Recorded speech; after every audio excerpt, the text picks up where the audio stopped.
Mamang sila yaito. Sila. Inge, saan thara? Dress makhal khara. Mama da sila kala hogol. Mama lu shibra. Shibi ga taw gram ne ma hu video ge no. Sama ne. Agine. Mama, thank you somebody.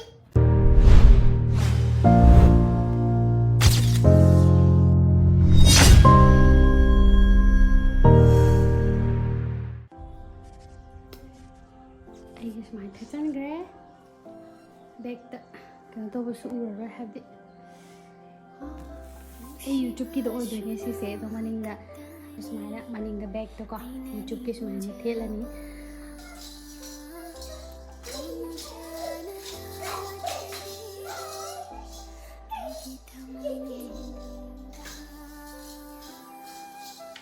e maning da ismaila wang asu hazar de hojikti background hazard so I learned. Hello everyone, ahan mamagtada mayam pumdamak po ikong na khurumjari duga ai channel sida mayam taram na okchari ngasigi video sida just ngasigi video sidi just aigi chanu pi gaina dress khara haidi misho dagi kakpane bako adui kakpa poto hojik loina suna bala e to tasan bane aina ko haidi loin mak sura kan daugena duga dress to hojik loina suna bala e la kan sida dress makhal sing sa aina dum haidi mo da setla laga khola laga adum genga ka doine bako do karamba phajai natraga phajade daidi misho gi pochna kyam phai phatte do adugum bagi oi doine haidi dress e adumaina dum mathang setla la ki angang da su harau zaba magi nungai zaba gi reaction du su se ko ma'am aduga aina video se kano tawdringai mamang hawdringai gi mamang da ina haizaidana aigi web series ama tawgani adugi web series to ma'am na dum audition kai hayu gi matam na dum ma'am lakpi ko ado audition gi oina selection loin khanjare tawjare adugi oina channel Laisi Laithol Film Production haina aina YouTube channel amasu hangjabane duga masigi channel sida habadi Laisi Laithol haise banner oidoine aigi sigi laisanga tawkadaba khotkadaba mayamje adugi banner makhada loin tawjarakadoine adugi channel sida aina BTS adagi dingrang karani gi mamang da haitare ko karani gi mamang da aina audition logi bagi video so aina upload tawjabane adugi matung tarakpada shu BTS kai mayam ama upload tarakani mayam channel du su ai link hapcharam ge duga nakan da su thogan charam ge mayam na search to biraga orasu link sida changbiraga orasu subscribe to biramo haidi video makha taba mayam ama uba phangna bagi damakta ko duga web series se ai gi oina hataki laisang hariba horror web series na ai gi han bo oiduine bu ko aina direction piba daidi ai gi story ne bu ko duga han bo oiduine bu ko duga story se mayam adum nungai ni na su khalle aduga mayam gi mafam da su aina top ama hadi khudol tamja doine duna mayam ngai minase duga aigi team su aigi team makeup ki adagi di aigi ipwangak tane makeup ki adagi costume gi adagi cameraman ko camera gi kegi ge ako loin ipwangak tane aduga moi aigi team member ga shu yam supportive oi adai khangde project se tawmina ba matam da duki matik nungai dori ba handak ti ko habdi moisu yamna ichang thogalai ba inkhalai ba hogalai ba dungak tani aduna mayam aigi direction makhada sigi web series laisang hari se suksoi soidana mayam gi mamang da khudol tamjaragani adu mayam na su dum ngai bio aduga mayam support to ba lepi gano aigi laisang hari ba web series se aigi channel sida dum thaga charakani handaki aigi first ahan bani na aigi channel sida dum thaga charakani aduga magi BTS magi kai yengning ba akoina kamaina making hai tare ko making yengning ba singna amu aigi ngasai gi Laisi Laithol Production hari ba YouTube channel sidagi uba phangbigani mayam aduna subscribe to biramo Laisi Laithol Film Production hari ba YouTube channel sisu mayam na subscribe to san biramo tuna ta bahanta ki laisang hari ba laisang web series sigi makhata ba web series ke amashu ai puthok jage na sa tawjari ko aingwanda sum dream laizai ba aigi ko aduna adu mayam puthorok pa matam da su mayamna adugi channel du doina uba phangani handaki budi ai sida thagalani laisangai sidi aduga web series mathang puthoraka basing Laisi Laithol Film Production hariba adugi channel sidoina thagacharaka doine aduna mayam soidana like share subscribe tawsan biramo kaubiram gano ai hujik audition thagat khre mathang da making thagalakani mathang da ai thoni thoram tawgi bagi video amsu laizari ko adusu upload tawjaraka doine aduna mayam ꯑꯗꯨꯝ support ꯇꯧꯕꯤꯌꯣ ꯂꯦꯞꯄꯤꯒꯅꯣ ꯑꯩꯕꯨ ꯅꯨꯡꯁꯤꯕꯤꯌꯨ ꯃꯈꯥ ꯇꯥꯕ ꯃꯌꯥꯝ ꯃꯊꯪ ꯀꯣ ꯁꯃꯥꯖꯁꯤꯗ Manipur ꯁꯣꯁꯥꯏꯇꯤꯁꯤꯗ message ꯄꯤꯕ ꯀꯩꯀꯩ ꯃꯌꯥꯝ ꯑꯃ ꯑꯩꯉꯣꯟꯗꯁꯨ ꯋꯥꯈꯜꯗ ꯃꯌꯥꯝ ꯂꯩꯖꯔꯤꯀꯣ ꯍꯥꯏꯗꯤ ꯑꯗꯨꯒꯨꯝꯕ ꯃꯌꯥꯝꯁꯦ ꯑꯩ ꯃꯊꯪ ꯄꯨꯊꯣꯛꯅꯕ ꯍꯣꯠꯅꯖꯔꯛꯀꯦ ꯑꯗꯨꯅ ꯃꯌꯥꯝ ꯁꯞꯄꯣꯔꯠ ꯇꯧꯕ ꯂꯦꯞꯄꯤꯒꯅꯣ ꯁꯤ ꯈꯛꯇ ꯍꯥꯏꯖꯒꯦ ꯑꯗꯨꯒ ꯁꯕꯁꯀ꯭ꯔꯥꯏꯕ ꯉꯁꯥꯏꯒꯤ ꯆꯦꯅꯦꯜꯗꯣ ꯁꯕꯁꯀ꯭ꯔꯥꯏꯕ ꯇꯧꯁꯟꯕꯤꯔꯝꯃꯣ ꯑꯗꯨꯒ ꯆꯦꯅꯦꯜꯁꯤꯁꯨ ꯅꯨꯡꯁꯤꯕꯤꯔꯒꯗꯤ ꯂꯥꯏꯛ ꯁꯤꯌꯔ ꯁꯕꯁꯀ꯭ꯔꯥꯏꯕ ꯇꯧꯕꯤꯕ ꯀꯥꯎꯕꯤꯔꯝꯒꯅꯣ ꯇꯧꯕꯤꯔꯝꯃꯣ ꯁꯨꯡꯁꯣꯏ ꯁꯣꯏꯗꯅꯀꯣ ꯑꯗꯣ 100Kꯁꯨ ꯌꯧꯗꯧꯔꯦ ꯌꯥꯝ ꯊꯨꯅ ꯌꯧꯍꯜꯂꯁꯦ ꯂꯩꯁꯪ ꯊꯥꯒꯠꯄ ꯃꯇꯝꯗ 100Kꯗꯒꯤ ꯊꯥꯒꯠꯂꯒꯗꯤ ꯑꯃꯨꯛ ꯍꯦꯟꯅ ꯅꯨꯡꯉꯥꯏꯗꯣꯏꯅꯦ ꯑꯗꯣ ꯑꯩꯈꯣꯏ ꯁꯨꯇꯤꯡ ꯀꯩꯀꯩ ꯍꯧꯒꯗꯣꯔꯦ ꯃꯌꯥꯝ ꯑꯗꯨꯅ ꯑꯩꯒꯤ ꯂꯩꯁꯪ ꯍꯥꯏꯔꯤꯕ ꯍꯣꯔꯔ ꯃꯅꯤꯄꯨꯔꯤ ꯋꯦꯕ ꯁꯦꯔꯤꯁ ꯑꯁꯤ ꯌꯥꯝꯅ ꯅꯨꯡꯉꯥꯏꯅꯤꯅ ꯈꯜꯂꯦ ꯑꯗꯨꯅ ꯃꯌꯥꯝ ꯁꯞꯄꯣꯔꯠ ꯇꯧꯕ ꯂꯦꯞꯄꯤꯒꯅꯣ ꯑꯃꯨꯛꯀꯁꯨ ꯍꯥꯏꯖꯔꯤ ꯑꯗꯨꯒ ꯉꯥꯏꯃꯤꯟꯅꯔꯁꯤ ꯑꯗꯨꯒ ꯃꯌꯥꯝꯒꯤ ꯃꯃꯥꯡꯗ ꯑꯩ ꯁꯨꯡꯁꯣꯏ ꯁꯣꯏꯗꯅ ꯈꯨꯗꯣꯜ ꯇꯝꯖꯒꯦ ꯌꯥꯝꯅ ꯁꯔꯄ꯭ꯔꯥꯏꯖ ꯑꯣꯏꯕ ꯌꯥꯝꯅ ꯍꯥꯏꯗꯤ ꯐꯖꯕ ꯋꯥꯔꯤ ꯑꯃꯒ ꯂꯣꯏꯅꯅ ꯑꯩ ꯃꯌꯥꯝꯗ ꯈꯨꯗꯣꯜ ꯑꯣꯏꯅ ꯇꯝꯖꯒꯦ ꯑꯗꯨꯒ ꯃꯌꯥꯝꯅ ꯂꯥꯏꯁꯪꯒꯤ ꯇꯤꯖꯔ ꯌꯦꯡꯕꯤꯗꯕ ꯌꯥꯎꯕꯤꯕ ꯇꯥꯔꯒꯁꯨ ꯑꯩꯒꯤ ꯆꯦꯅꯦꯜꯁꯤꯗ ꯊꯥꯒꯠꯆꯕꯅꯤ ꯑꯗꯣ ꯇꯤꯖꯔꯗꯨꯁꯨ ꯍꯥꯏꯐꯦꯠ ꯌꯦꯡꯕꯤꯔꯝꯃꯣ ꯌꯦꯡꯉꯕ ꯃꯇꯨꯡꯗ ꯃꯌꯥꯝꯅ ꯅꯨꯡꯉꯥꯏꯔꯣꯏ ꯍꯥꯏꯕꯗꯨꯁꯨ ꯀꯃꯦꯟꯇ ꯊꯝꯕꯤꯔꯝꯃꯣ ꯑꯗꯨꯒ ꯑꯩ ꯍꯥꯏꯐꯦꯠꯁꯨ ꯁꯤꯗꯁꯨ ꯎꯠꯆꯔꯛꯀꯦꯀꯣ ꯍꯥꯏꯕꯗꯤ ꯑꯗꯨꯝ ꯑꯩꯅ ꯏꯟꯁꯇꯥꯗ ꯊꯥꯒꯠꯆꯕ ꯃꯇꯦꯛ ꯑꯃ ꯁꯨꯝ ꯎꯠꯆꯔꯛꯀꯦ ꯁꯨꯃꯥꯏ ꯑꯣꯏꯗꯣꯏꯅꯦ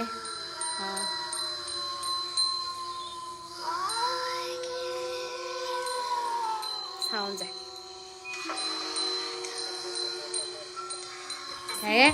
수마이는 오이도이네. 아두가 티저 풀도 좀 ꯌꯦꯡꯕꯤꯌꯣ 하ꯕꯗꯤ ꯑꯩ ꯆꯦꯅꯦꯜꯁꯤꯗ ꯑꯗꯨꯝ ꯊꯥꯒꯠꯂꯕꯅꯤ ꯌꯦꯡꯕꯤꯌꯣ. ꯑꯗꯨꯒ ꯃꯈꯥ ꯇꯥꯕ ꯚꯤꯗꯤꯑꯣ ꯌꯦꯡꯃꯤꯟꯅꯔꯁꯦ.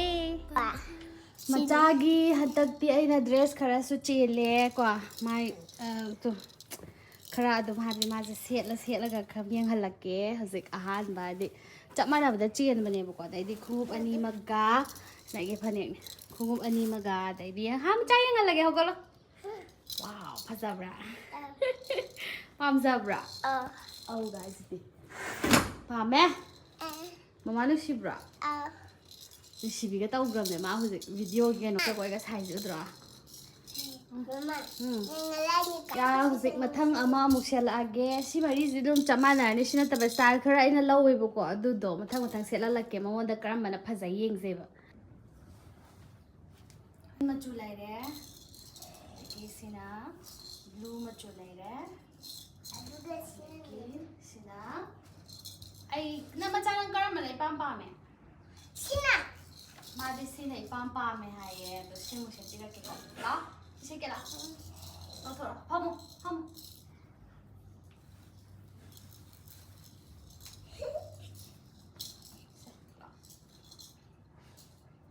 मिसोदगी चेन बने आइना अदि अदुम पोतसु दुम फैये मागिसे को अदुम यामना अदुम पोतसे फै हाय ता देदि सि कॉटन गो ओरगादि हमब्रा याम इंगमिबा ngang से लेलो फजना अदगी दे आइना खोंग्राउ हाबति मागी युमदगुम्बा सेनाराबा खरासु चेलेबको अदुसु उलके फजाब्रे मो सि फजारबा येंगो फजारे आइदि येलो जिसु फजे सिना अदुम स्ट्रिंग ने असिजो मा हुजिक सेटलि जिसु नेबको अदि स्ट्रिंग ने अदगी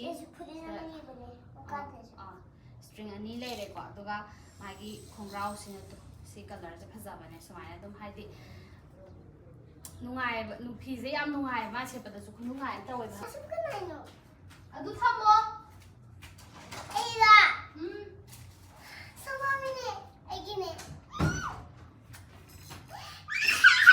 मम्मा थैंक यू संपाबी अदुगा सिदा शूट ने तो शूट आइना सिना तोंगाना चेनबा सिगै सिना तोंगाना म ओइबा स्ट्रिंग गै सिना तोंगाना म ओइबा अदुगा सिना मु तोंगालेबको अदो मैचिंग दो सुमायना दि ओइबा हाइतार कलर दो सियानी सिमा ओरे अदाइदि सियानी सिमा ओरे फजाबा तो कलर जे दुगा सिगा अमा मैचिंग ओइबा अदाइना थमजनबिबने सिदि तोंगाना को हाइदि सुम सिदि दुम अनानबदा लाइक खरमबगुम्बा अमामदा दुम माना सारकपा मतमदा मथकता टी-शर्ट अंगुम्बा कैगुम्बा अम थार दुम लिपिबा याइदना को अदुमाइना थमबने अदुगा सिगैसे हुजिक थमगा हुजिक एना ड्रेस खरा को अदैदि सिसिना दु मागी मखादा थाना बा हाइतार मनुंगदा गुम्बा थाना बनेबा को सिसिना दु याम सिजुने फिजे याम फै हाइबा हाबदि याम इंग लाउदो ओइ हाबदो सिना स्ट्रिंग लेरेदना को अदैदि फिदु माइन थमदि मोलानि चा अदुसु 그거 심해 레이드나 봐도 그 이제 드레스 마칼 khara mamma se la kala hogol jai jai phamung ga je aina lotion da bagi 아주 한번 하고 싶어서 모두 뭐야? lo thogara oi ma hogol 오늘 homo ba 오늘 말이네 해. hogang ro thoro 건강하시다. lo thoro 신의 어둠이야. 프리티즈 마이제 걔는 떨어버리면 시주 야오라이네 마실라 시셔 시기 피다데 거기 주리주리 난비 피다네 보고 마 시디 걔 노야 티네 상절로 살다 시작하다 뭐 말래 티네 맞아 뭔가 신나도 좋아야 너 기대 보고 그러니까 마이 프리티나 그냥 프로네 그리고 마이 능게 두기 프리토 와 시래 라 Nanti, sini nanti. Itu pamilya dua. Sini nanti. Mai, nang adugi frog tu di, adugi mathap tu di. Adugi mathap tu busira na. Oh. Betul pada mereka Sini lagi. berbaju ni kan lagi pak. Sini mathap. Jom.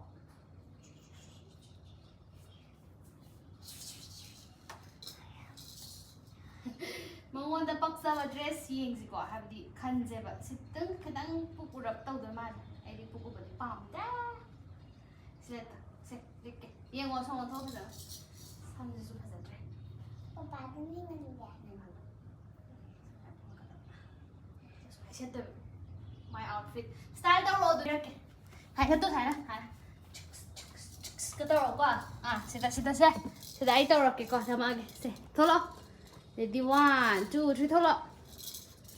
Không tiếng không? Qua xong xong không? Nó xí bí đâu không? Phải giờ bà. Oh. Phải giờ mà là xí gì cả. Phải giờ. Nó ai đây? À mà muốn xem là xí có được à? À nó mang. Maya. Đủ nó thiết tôi bảo nó cột ta. Sẽ thiết luôn. Sudah. Mitte. Ai ta cái không chẳng rồi. Xong ai thiết tôi. Thiệt tuyệt sản phẩm bị phá rồi phải thiệt tuyệt. Hồi nãy tôi thiệt là gì? Ama mục tiêu sao rồi đi qua? Ai stunning ya? Stunning ya pak. Tuồng cái này không? Đây hai kiện đó. Ama mục tiêu là gì qua? Sim set là gì qua? Anh có xe này set chỉ rồi gì? Si set gì qua hả? Phải sao thế? Si cái phụ to. Si ở này. Xe set gì qua? Come here. Si yang open này. Masana mình đi. Mau beli kan? Jadi masana bini ko. Na set ke ba? La.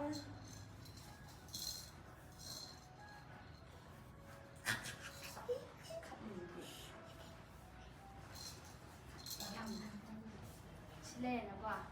Ka sila ma. Nung si si dress na mo dam. Ay na khalla ga chain ma na.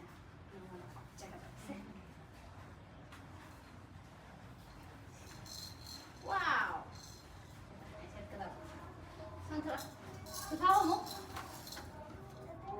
Mamang đeo đi.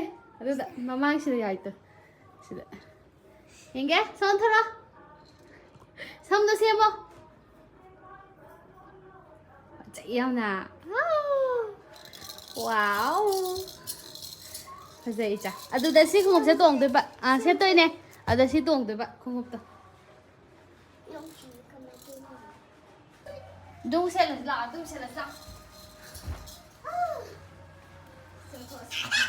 Xí cái đó thôi. Thế họ có tao. Phải đâu rồi chả. Mushimi này. Mushimi. Apa ya dia tu? Sisina cái đâu ba? Wasabi. Wasabi. Ba. Berbaju ni kan juga. Wow. Sida tu 짬짬 bagi hai tar ko.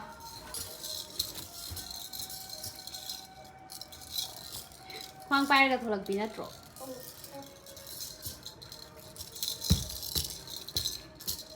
ꯋꯥꯎ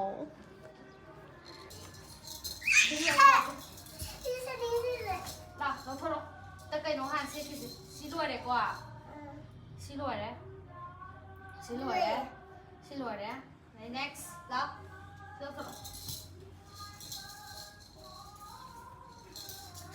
ꯁꯤ ꯁꯦꯠꯂꯁꯤꯀꯣ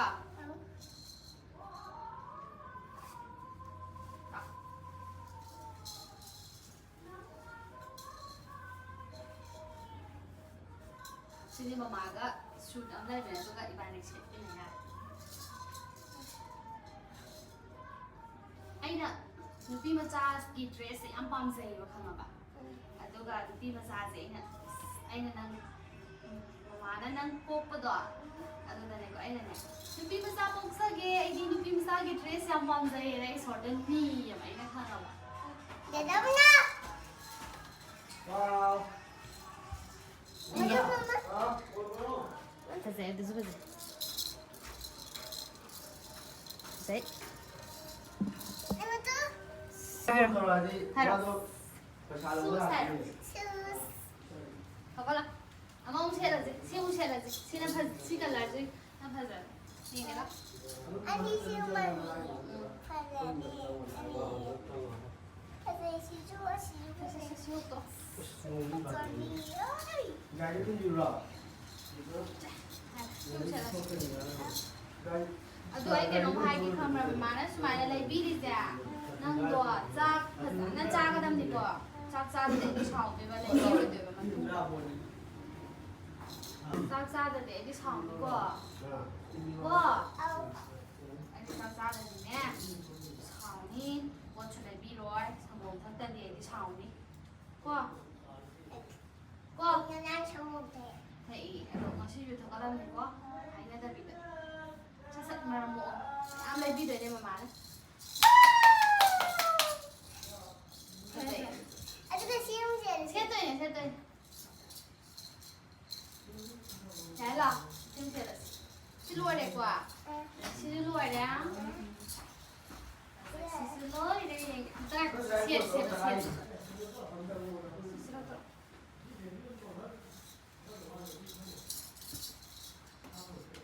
finally xin lại sabi man bi dress xin pura lại sabi là I love face thả vậy nụ ra một đó nào xin chào nè lại sabi bi dress set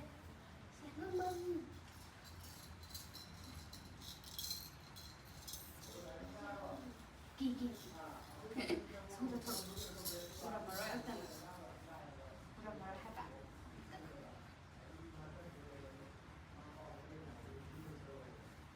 xin lấy sabi bi dress asidi ai di mà đi muat pada kena tahu ni habis kena tahu bang amar shoe betul ngau bani nak kok saya lấy sabi bi dress mới xài rượu được thật ra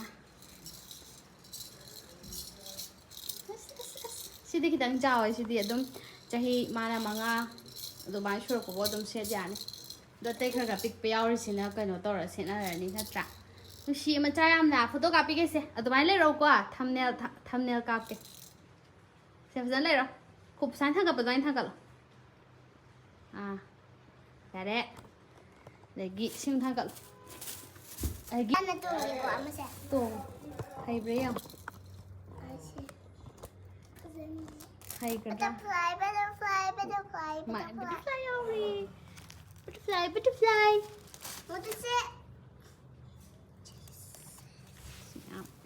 thang thang yam se thar age ko Ito lagi.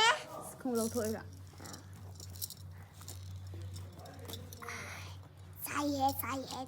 Sad. không tung dần vào cái Dada.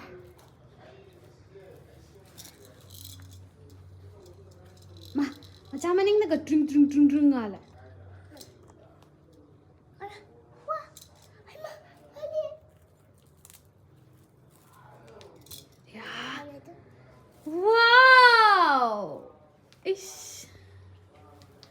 와우. 아두가디 자나데. 아두가디 시 아마 망아 하부 라이버두가 자나도이바. 아두두나 시다 스트링 만바 ꯃꯌꯥꯝ 시가 자나도이바. 똥바다. ꯄꯥꯝꯖꯔꯕꯣ? 와우. haraure. 저거 잘 봐. 와우. Sidana lezare koi mai jagi photo. Sima mangna tele blow dana. Photo copy ga. La. Chal kumo. Kumo. Lepo.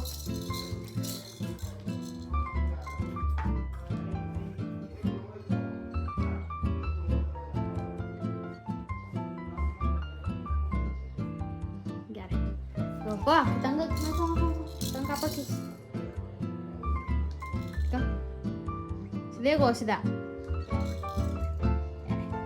मम्मा की YouTube की photo दुनी है रो की photo दुनी YouTube की इबानी बुनु Shirdi like share subscribe तो सलो है सब्सक्राइब तो सलो बाय बाय कई बा सिया वे बच्ची दा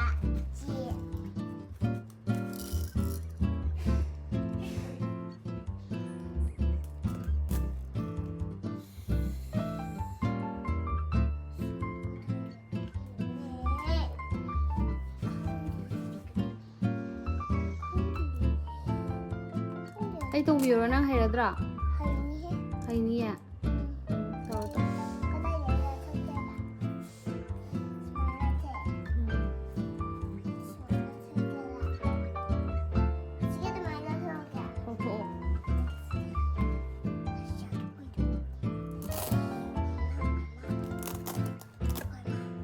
cần tổng cô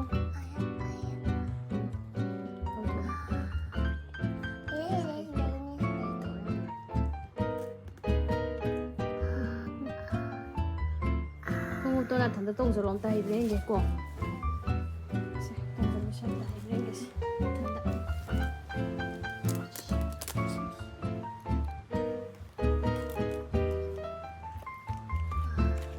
cái áo mình nó mà lên đã tung rồi lên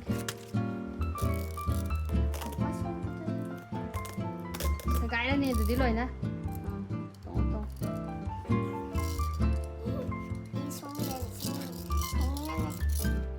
오늘의 랑하 좀 봐.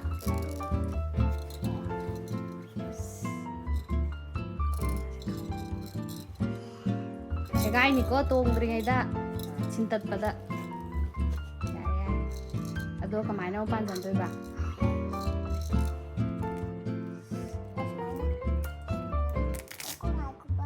예, 호주기도 꼬산다디 그만 반도리기.